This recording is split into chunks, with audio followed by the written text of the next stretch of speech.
Bien, je vous propose, en attendant les derniers participants, de vous donner quelques consignes sur le déroulé de ce webinaire.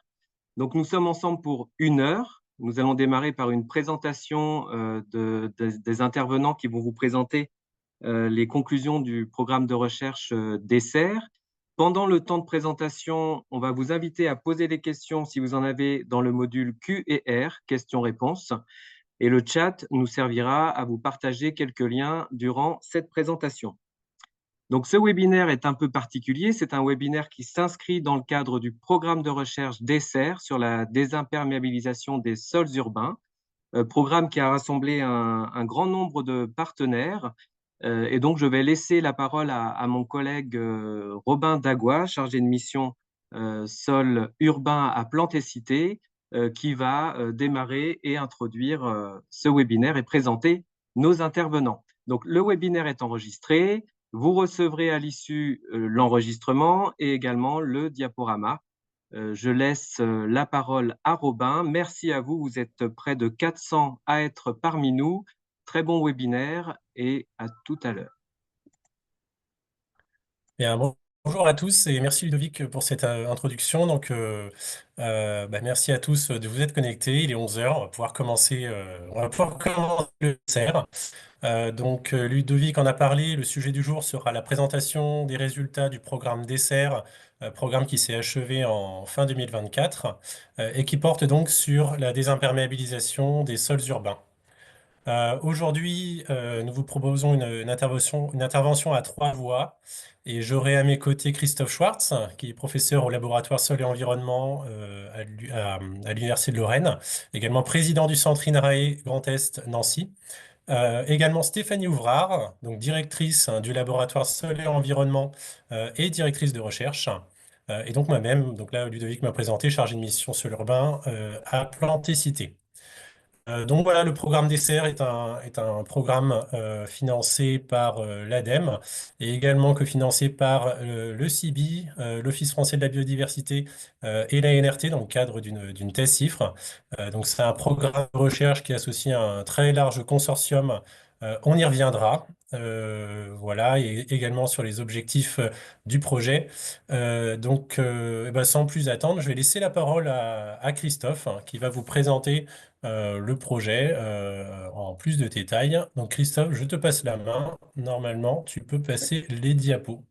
Très bien, merci beaucoup Robin. Bonjour à toutes et à tous. En fait, on est ravis d'avoir autant de participants à ce webinaire aujourd'hui et on a le plaisir de vous présenter des résultats du programme DESSER. Alors, bien sûr, vous n'aurez pas l'intégralité des résultats dans le détail, mais on va essayer de vous donner l'essentiel en tout cas et vous pourrez bien sûr accéder à plus d'informations par la suite et ça vous sera redit par Robin à la fin de ce webinaire, à la fois par l'accès au guide qui est édité aujourd'hui, mais aussi lors d'une journée technique qui sera organisée en juin à Angers.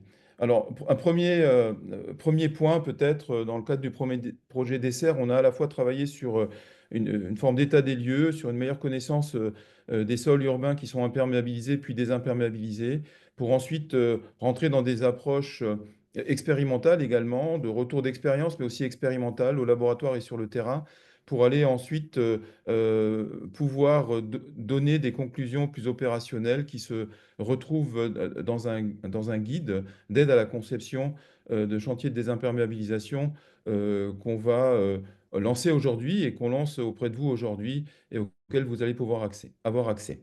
Donc, premier point, l'imperméabilisation des sols urbains, quelques éléments d'état des lieux sur un sujet que vous connaissez tous, peut-être en démarrant, euh, pardon, je suis allé trop vite, peut-être en démarrant sur une première diapo qui montre la diversité de sols qu'on peut avoir en ville.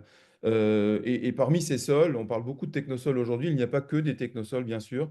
Il peut y avoir des sols pseudo-naturels qui sont supports parfois de forêts urbaines, voire d'agriculture périurbaine, pour aller jusqu'à progressivement des sols plus anthropisés, plus artificialisés et plus modifiés par les activités humaines. Et là, on peut parler de technosols qu'on va trouver, qu'on qualifie parfois de technosols écraniques, qu'on va trouver dans le contexte routier, de parking, de trottoir, etc. Alors l'ensemble de ces sols qu'on va trouver en ville ont aussi très souvent un potentiel décroissant en termes de capacité à rendre des services écosystémiques. Et on va surtout s'intéresser aujourd'hui aux sols qui sont à droite de cette description. Alors, ces sols imperméabilisés, en fait, vous en avez quelques exemples ici, dans une grande diversité en termes de profils, mais aussi une forme d'harmonie, puisqu'on retrouve finalement le reflet dans ces profils de sol des différentes couches constitutives d'une chaussée. Et donc, ces sols imperméabilisés, qu'on appelle aussi dans le référentiel français anthroposols artificiels scellés ou encore dans le référentiel international de la WRB des écraniques technosols, ben, ils font partie de manière plus globale, et vous le voyez en bas à gauche, de ce qu'on appelle des technosols ou encore les anthroposols, qui sont euh, on va dire des catégories de sols décrites au niveau national et international, qui sont largement plus vastes que ces sols scellés. Alors, cette imperméabilisation des sols qui nous intéresse aujourd'hui, c'est un phénomène qui va croissant, on le sait, et ceci au niveau international. Vous le voyez ici, hein, sur des évolutions depuis les années 80 jusqu'à aujourd'hui. On est sur des surfaces qui sont croissantes et qui aboutissent finalement à cette artificialisation qui est aujourd'hui souvent remise en question et pour lesquelles il est nécessaire de trouver des solutions en termes j'allais dire, de ralentissement, mais voire de diminution des surfaces imperméabilisées. Alors, les conséquences de l'imperméabilisation des sols, elles sont nombreuses et j'allais dire, on les vit souvent tous les jours dans nos territoires urbains et en périphérie des territoires urbains. Ben, c'est surtout lié à des pertes de fonctions écologiques, mais aussi de services écosystémiques qui vont pouvoir être rendus par ces sols. Déjà, du fait du cycle de l'eau, mais ça va bien au-delà.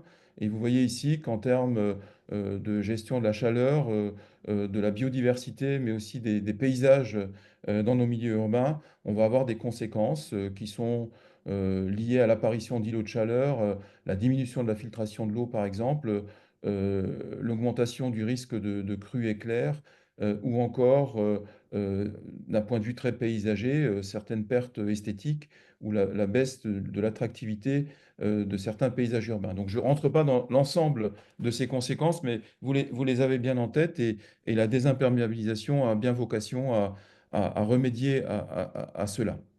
Alors, les caractéristiques des sols scellés, des sols imperméabilisés, ce sont des propriétés physico-chimiques qui sont modifiées sur toute l'épaisseur des profils de sol. Je ne rentre pas dans le détail ici, mais on a des augmentations de teneur en fractions grossières, des diminutions de teneur en matière organique, une diminution du stockage de carbone parfois, mais aussi une fertilité qui est très fortement modifiée, avec une diminution aussi de la disponibilité en eau du sol, y compris pour des arbres d'alignement, par exemple, qui sont au voisinage de sols imperméabilisés. Alors, on a ici quelques résultats. Tout ça pour vous dire également que finalement, les résultats scientifiques au niveau international sur ces sujets-là restent quand même assez faibles. Une question suivante, c'est de quoi parle-t-on? Alors, je vous ai parlé de désimperméabilisation, j'ai aussi utilisé le mot désellement, parfois désartificialisation. Ici, vous avez quelques définitions que vous retrouverez dans le guide. Et très vite dans le projet, on s'est posé la question de savoir si on travaillait en termes de désimperméabilisation ou de désellement. Et on a pris le parti de mettre en avant le mot désellement, scellement, désellement des sols, en quelques mots, parce que c'est une approche qui est certainement plus générale et plus globale et moins ciblée sur le cycle de l'eau que le mot désimperméabilisation. Donc on a pris le parti, et encore une fois, vous pourrez le lire dans le guide, de mettre en avant la notion de désellement des sols qui concerne plus de fonctions et plus de services liés au sol. Et suite à ce désellement, effectivement, on est dans l'idée de mettre en œuvre des actions ou des opérations de restauration ou d'amélioration de la fonctionnalité des sols dans un contexte de désartificialisation ou de renaturation des sols. Alors, les fondements du projet sont de plusieurs ordres. Et je reprends ici, pour commencer, tous les objectifs et les ambitions qu'on a au niveau européen aujourd'hui en termes de recherche, mais aussi avec un caractère très opérationnel. Et vous voyez que sur, par exemple, ici, les 8 objectifs principaux de la mission Sol, certains concernent de manière très claire les sols urbains et en particulier le fait de mettre fin à l'imperméabilisation des sols et d'accroître la réutilisation des sols urbains. Le projet DESSER est bien mené dans ce contexte-là. Et comme je disais tout à l'heure, on est effectivement dans une situation où on a aujourd'hui et sur les dernières décennies très peu d'études scientifiques sur le dessalement des sols, et certainement beaucoup plus de retours d'expérience plus appliqués, ce qui sont extrêmement importants et on y reviendra juste après. Donc ces notions sont récentes, complexes, peu appliquées et peu étudiées dans le cadre de la recherche. Et ça a bien sûr répondu dans un premier temps à l'enjeu de la ville perméable qui puisse infiltrer des eaux pluviales, réduire la pollution des réseaux d'assainissement et avoir une régulation des inondations. Aujourd'hui, les nouveaux enjeux d'adaptation de la ville au changement climatique sont très forts et le fait de désimperméabiliser permet aussi de végétaliser, de modifier les revêtements de surface, de maintenir la biodiversité et de retrouver des sols multifonctionnels. Donc la grande question finalement, au final, c'est aussi de savoir comment le dessalement des sols peut rendre la ville résiliente face au changement climatique. Et on est basé sur cette logique lorsqu'on veut desseller des sols, que des flux sont possibles entre les surfaces non artificialisées et les surfaces artificialisées. Je reprends ici une figure d'un récent ouvrage qui montre bien tous ces enjeux de passage de milieux artificialisés via une désartificialisation et une désimperméabilisation ou un dessèlement des sols vers des surfaces qui puissent être revégétalisées ou renaturées. Les principaux objectifs du projet DESSER sont donc d'une part, de poser le cadre méthodologique de l'étude des sols scellés